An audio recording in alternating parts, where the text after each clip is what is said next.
and welcome to The Artful Chef. Today we are in my classroom and we are working on continuing our study on the human form. So we have already done the eyes realistically from the front and from the side. We are working our way down, so we're going to be doing ears today.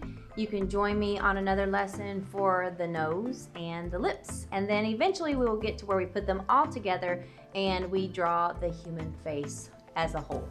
So let's get started on how to draw an ear. So this side view of the human ear, we're going to begin by drawing a diagonal line across the page. It does not have to be super angled, but angled enough to represent the edge of where it attaches to the head. So we're going to begin by drawing our outer part of our ear. So the ear comes up and curves at the top.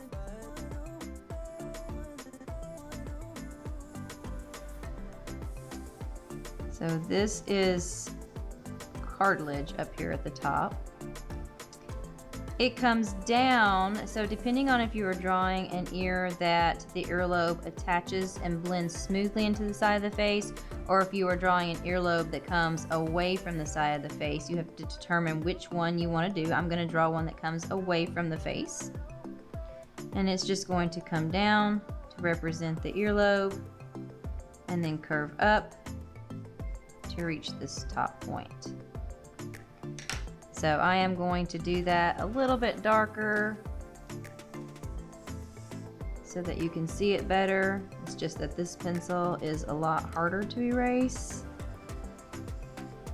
So this is what it would look like if you were just starting out. We're going to go in and we're going to add the tragus. The tragus is the cartilage that sticks out from the ear canal. So it looks like a little curve that comes up. The antitragus is the part that comes around and curves down. So we're going to have this part that comes up and down. So the tragus, the antitragus. Up here we have the helix. That's the cartilage that curves, that makes that curve at the top of your ear. So we're going to come down with a line here that comes up. We're going to represent that edge that's on the edge of the ear if you're viewing it from the side. It's going to come around and we're going to stop about here. Then we're going to come in and we're going to add this. This tends to kind of fork a little bit if you look at a real ear. Then you have this arch for your helix that comes around and it arches down to the antitragus. Now we're going to extend this line. This is that edge of the ear. So it kind of blends down softly into the earlobe.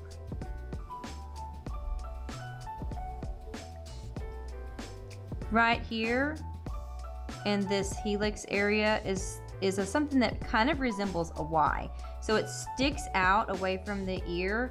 So we're going to make a Y shape. It's not fully a Y, but we're going to put this line in here that shows that difference. And we'll put this here. So this is the basic outline for how to start the ear. Now let's talk about how to do shading. I want to begin by laying a blanket of color, a different value, so that we can pinpoint the skin around the ear and the ear separate from the paper. So if you will use an overhand grip with your pencil, make sure you have the largest piece of your graphite touching the paper, and with very light pressure, I'm just going to put down just a rough value around the ear. This is going to represent just skin around the ear. And then I also want to put a light value over the entire ear.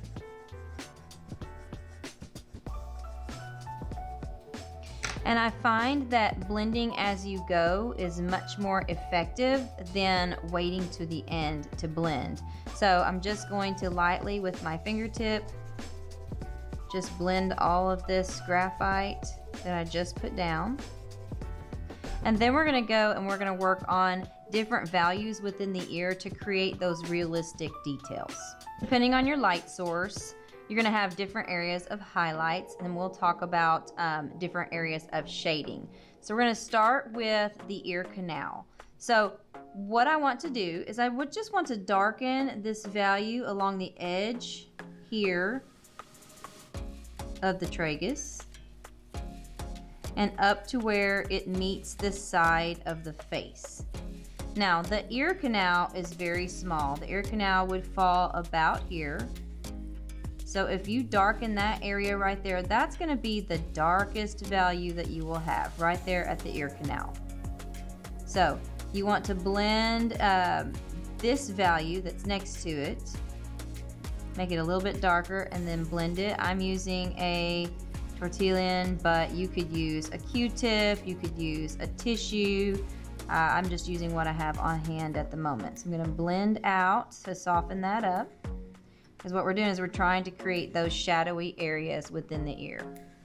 Now we have this part of the ear that naturally would curve against the face. It's kind of an implied line. So what I want to do is give it a light value. It's not going to be as dramatic because it's not a hard edge, it's just an implied edge. I'm going to blend that.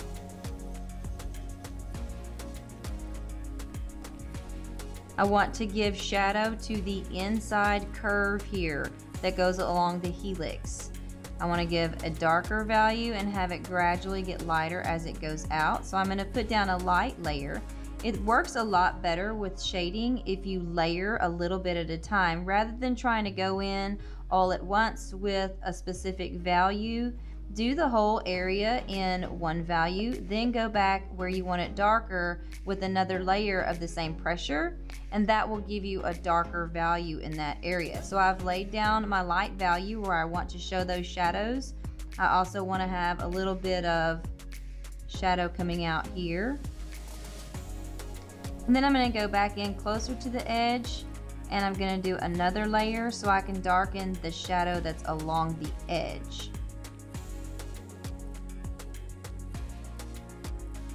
And like I said, it's easier to blend as you go, so I'm going to stop and blend those values that I have.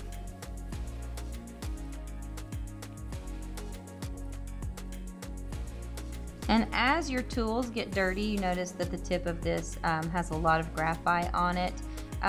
It is, if you don't want to get dark areas where they're not needed, make sure you either use a clean spot each time. If you're using a tissue, change areas. If you're using one of these, you need to clean it off. Or only work in areas where you know that's where the color is that you want to have. So I'm going to use that extra graphite that I have on there and just extended that shadow around a little bit to the edge. Now we're going to add in some color, some value change right here in this Y of the helix. This is going to be a darker area, but we want it to gradually lighten. So I'm going to do a little outside that line. I need to do the base of my Y here. I missed that. So I want to darken this because this top edge kind of curls over and this protrudes out. So this is almost like a sunken in area. So it's going to have a little darker value than if it was protruding out towards the light. I also want to add a little value here going along the edge.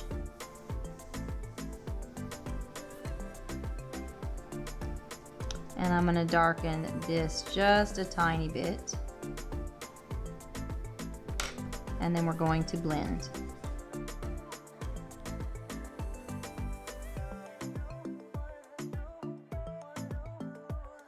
So I don't want my edges to be so pronounced. I want to soften them up.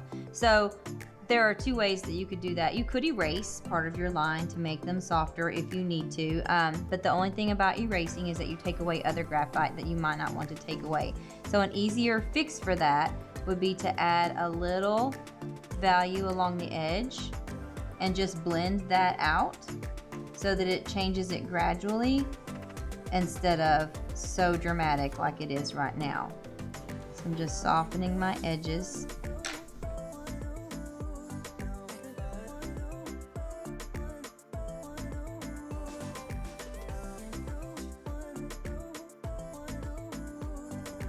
When you get the color kind of how you want, I feel like I need a little more detail curved in here to represent this, how it curves in the ear. So I'm gonna add just one more layer of graphite to that and blend it.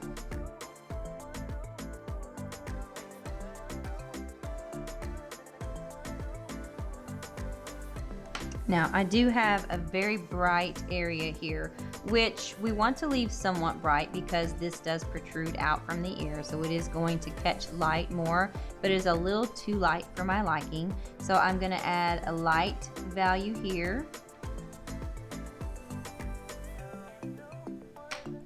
and blend.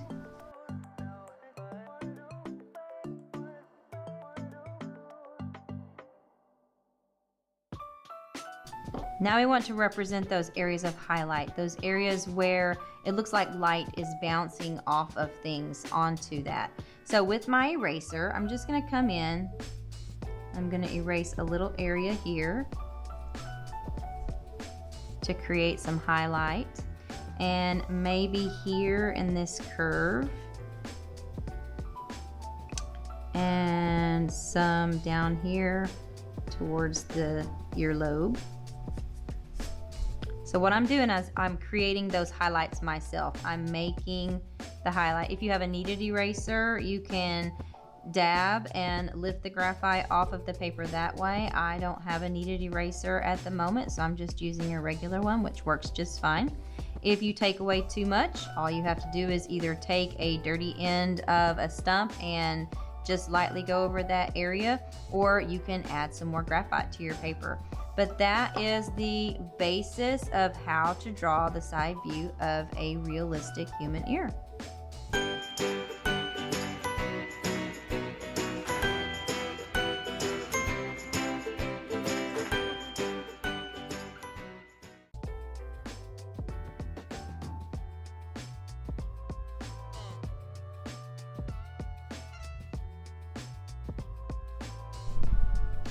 I hope that you enjoyed this lesson on the human ear and you learned something new today.